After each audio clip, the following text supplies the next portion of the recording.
Hmm. And so 3 months later, after I left Facebook, I was on stage at TechCrunch Disrupt in New York, and I got fourth place. And I lost to Hotel Tonight and Betterment, but it was a great experience. And from that, I got some funding from Sequoia Scout Fund and some legendary angels and VC. Can you explain a little bit We what started a TechCrunch company is called for the App audience? Bistro. What was that? Can you explain a little bit what TechCrunch is for the audience?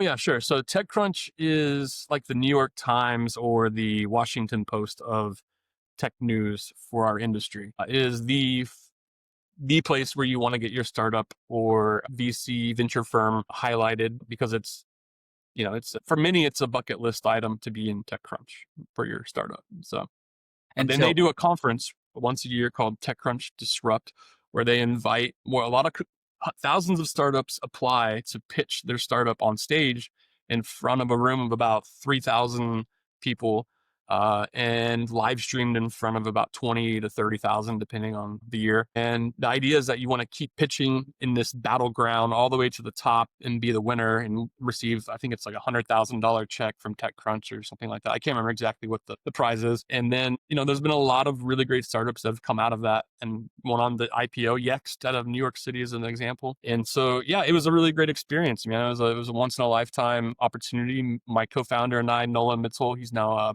senior PM at Google.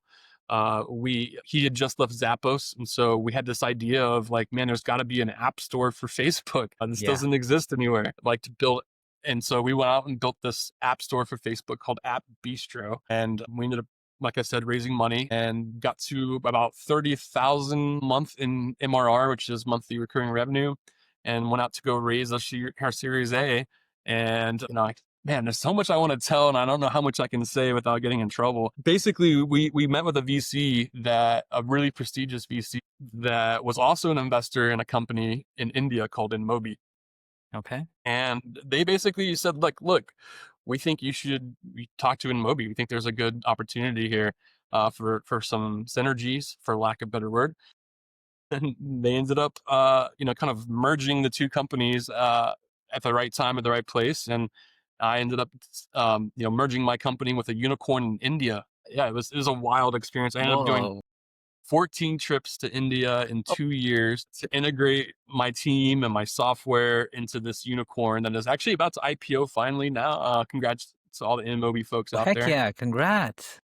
So, yeah. And so, yeah, it was unicorn. It was the first unicorn ever in India. So And it was a IPO really cool meaning like experience. initial public offering, and like people can now buy stocks into your company. So unicorn meaning it had $1 billion valuation. Sorry, IPO, initial Yeah. public offering. IPO is meaning it's going to be on the stock market so people can buy the stock and People can buy invest into stocks it. from your company now. Mhm.